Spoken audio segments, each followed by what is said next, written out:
Hey you guys, it's your girl Luchi does it, and I'm here to bring you guys another video. Today's video is going to be a bit of a story.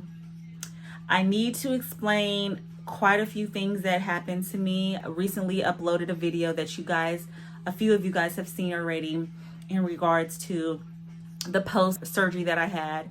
So it was a real quick update right after surgery and how I was feeling and what was going on in that moment. But there was so much more to the story that I haven't even gotten into, and I kind of want to break things down. So stay tuned for that.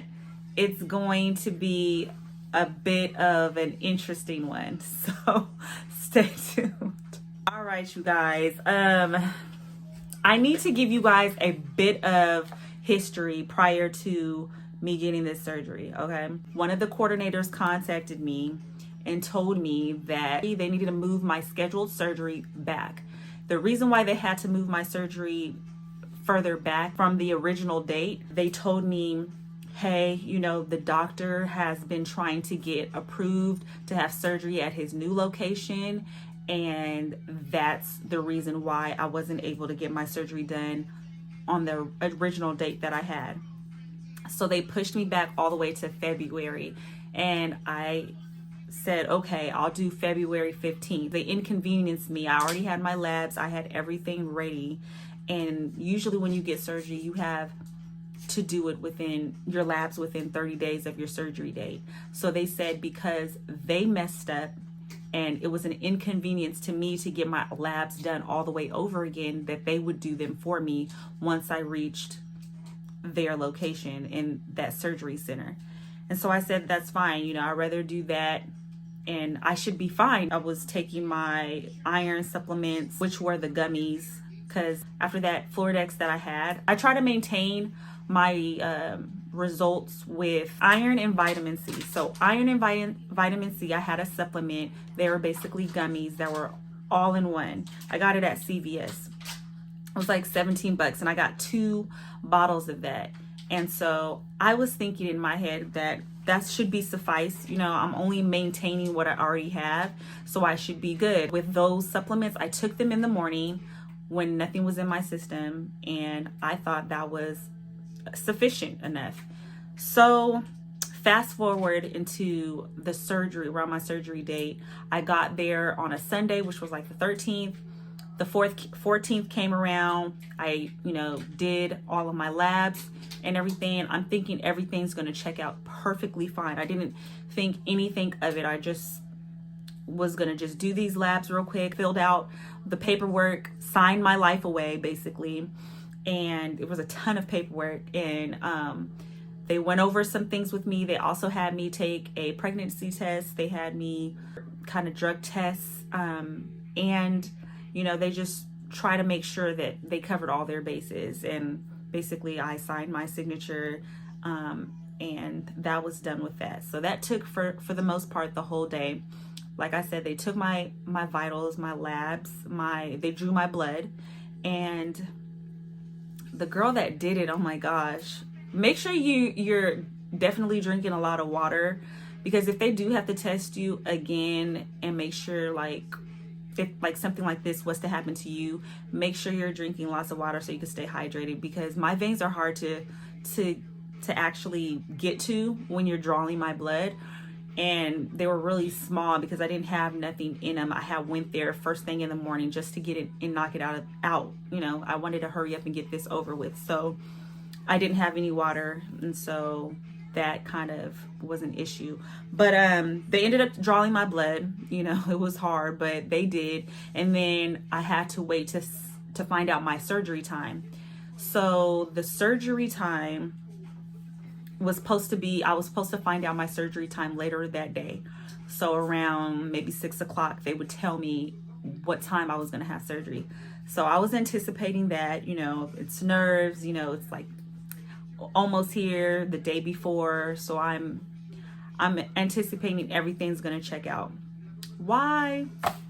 You guys, why did they hit me with, basically they were saying that they were gonna let me know about my labs first thing in the morning and that I should be able to possibly have surgery if everything checks out okay. So I'm like, okay, whatever, you know, not thinking anything of it, you know. Just like a heads up, you guys, I did have my period, right? And anyways, let me just continue. So the next day came around. They told me to make sure that I washed up. I didn't have nothing to eat by mouth. So nothing but no water, no snacks, no nothing after 12. And so I followed those rules. And then also they said to make sure I washed with antibacterial soap. So I did that as well. First thing in the morning, they call me. And I'm like, okay, what's going on, you know?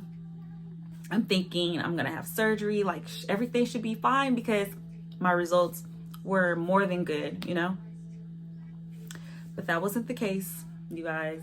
They basically told me, you're not having surgery today. They were like, your hemoglobin is too low. I was like, what? What do you mean? What's going on? Like, what are you talking about? My hemoglobin was low. It was fine. I've already had my labs before. They should be fine, you know? They came back really low. They were like at 11. It was 11.2. And you need to be at least at 11.5 to have surgery. And I said, no. I was so upset.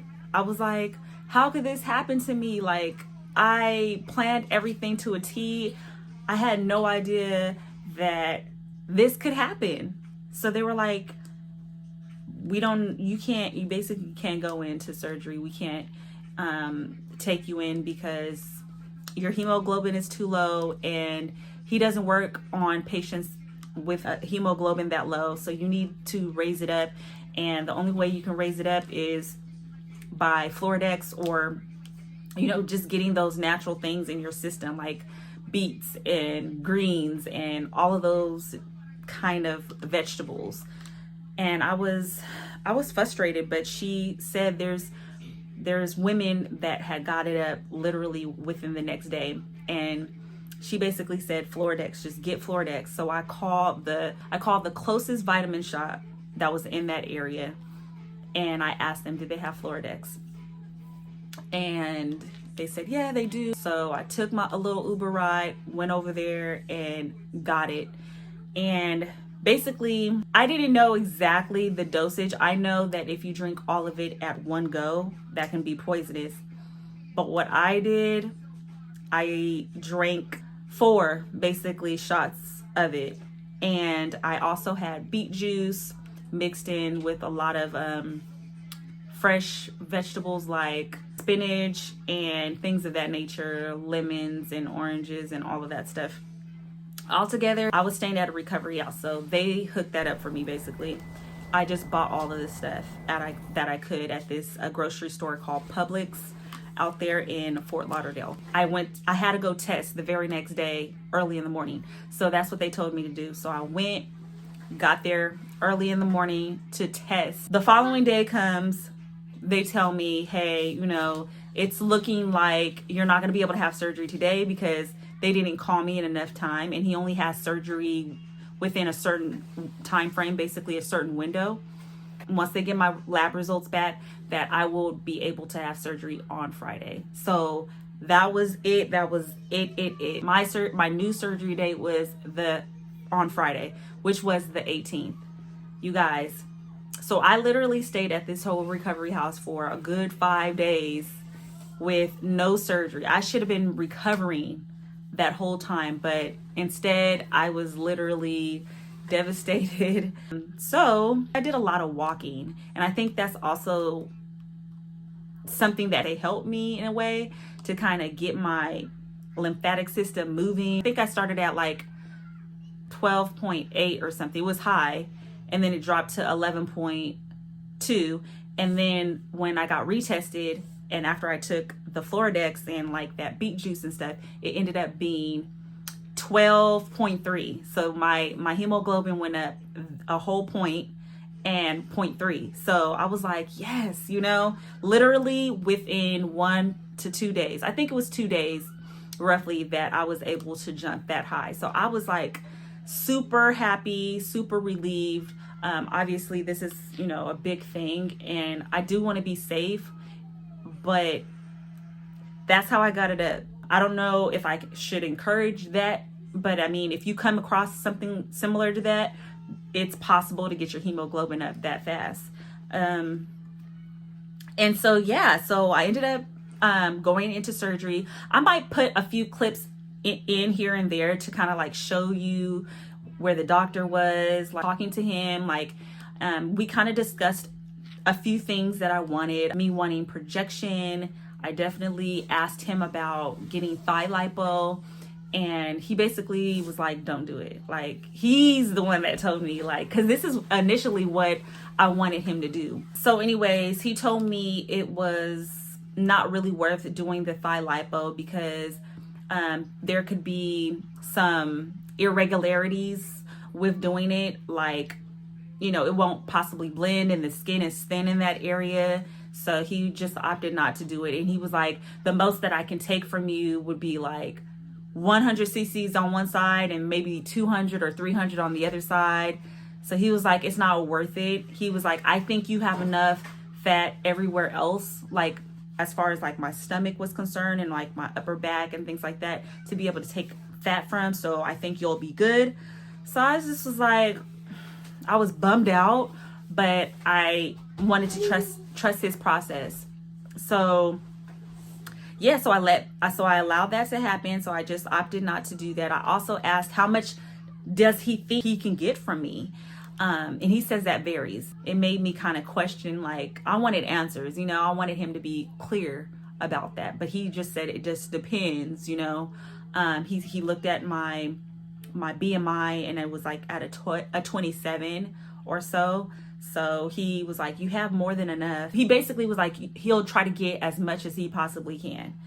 And I know they have limits. I don't know if it's 4,000 cc's or 1,000 cc's that you can get from a person. So please, you know, if you guys know more than I do, please let that be known in the comment section down below.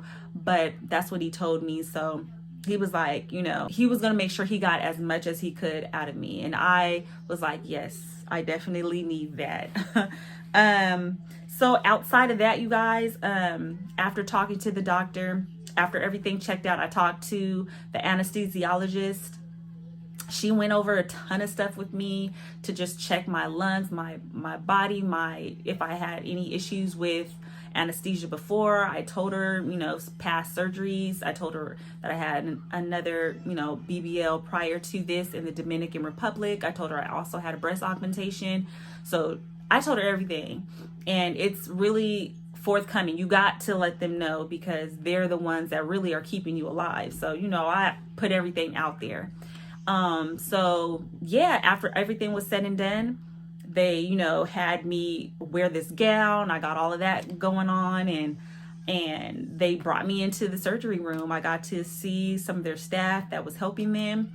And yeah, they put the, that air breather thing over my mouth. And they put something in my IV. They told me it was going to be cold.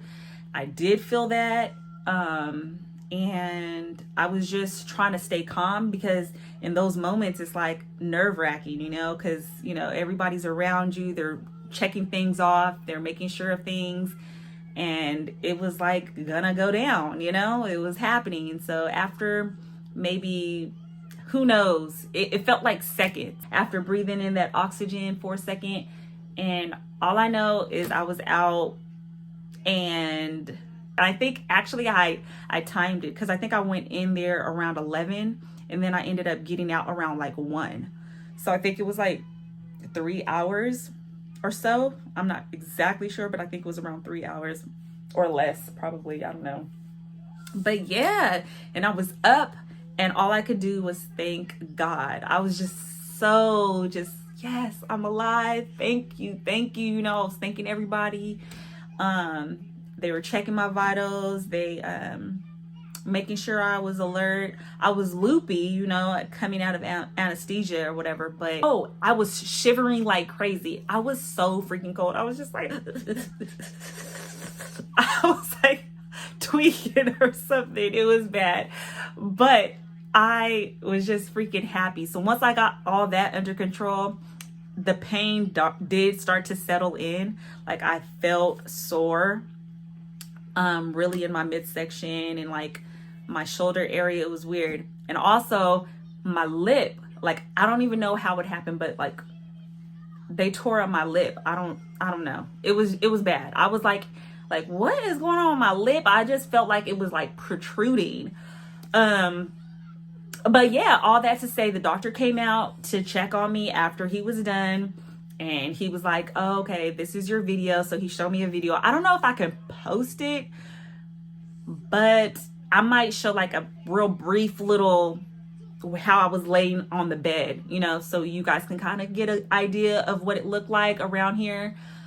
He said he tried to take as much fat as he possibly could from me, and told me about the recovery and what he leaves his clients with, which was a chair. It's called because you guys know I'm sitting down right now. So I personally brought a BBL bed, but he actually provides his clients with a zero gravity chair. So I do want to talk to you guys about that, but I'm going to probably leave that for the next video, and I'll let you guys know all of the setups and everything that I've done so far through my recovery. Right now, today's date, I don't know if I told you guys, today is March the 8th, and yeah, it's been officially like 2 weeks, going on 3 weeks now. So I've been recuperating pretty well. I've been wearing my faja. I've been definitely utilizing in the beginning the bed that I purchased, but now I'm in this chair, and I will tell you all about that though, for sure. But yeah, it's been a roller coaster. I didn't expect those things to happen and take place. Let me finish this story. So I went back to the recovery house. You know, I've been there this whole time, and now I finally had surgery. This is kind of me in the car ride home. I had to toughen it out. You know, it was kind of rough, you know, being in that vehicle and just having surgery, but I was still under anesthesia. One of the girls at the recovery house, because I didn't have my meds yet, she gave me one of her oxys, and I was able to take that to help with some of the pain. But yeah, I was thugging it out, you guys. I finished off, you know, my stay there when I was supposed to leave. I know that shocks a lot of people when I say that, but I was supposed to leave on Sunday, the Sunday, and I ended up leaving that Sunday, you guys. So I literally told them, you know, that I was scheduled to leave or have surgery in the beginning of the week, and that I was going to stay those days. But since I didn't have surgery Friday, I just told them, you know, I want to leave, you know, and they said I got to sign off on that, you know, because it's my choice. And I did. I definitely took a risk doing that, because, you know, I'm in California, so that's a 7-hour flight. So, oh my gosh, to talk about the flight, that was ridiculous. But to make this video as short as possible, I definitely took that flight on Sunday all the way back to California. It took a total of 9 hours to get back to California, and I was such a trooper. You got to tell the flight attendants to kind of help, and they're not always going to do that. But luckily, with the flight that I had, there were some black people on there, so they was kind of cool with me or whatever, and they allowed me to sit in the very front, and it was like kind of like almost like a direct flight, because I never had to leave the flight at all, but I got up to, you know, stretch here and there. But yeah, you guys, it was such a long flight. I tried my bestest not to sit on the results, you know, because I don't want no fat to be out of place. Like, I barely have fat as it is. So, you know, I'm trying to survive all of it if I can. And yes, it was kind of tough being on the flight, because I was feeling the tingles, and I felt like my legs were getting swollen. So I did try to stand up as much as I can. But yeah, I ended up getting there, making it, and I'm alive to tell you guys this story. So I just wanted you guys to know, if you guys have any questions or concerns, please leave them down in the description box down below. Let me know what you guys think about this video. You guys know I'm still new to this whole YouTube world. I'm trying to do the editing and get better at this. So yeah, definitely support me, you guys, by liking this video. And stay tuned for the next one, because like I said, I will be going over how I sleep, what I've been using, and all of that. So thank you guys for watching, and I'll see you on the next one. Bye.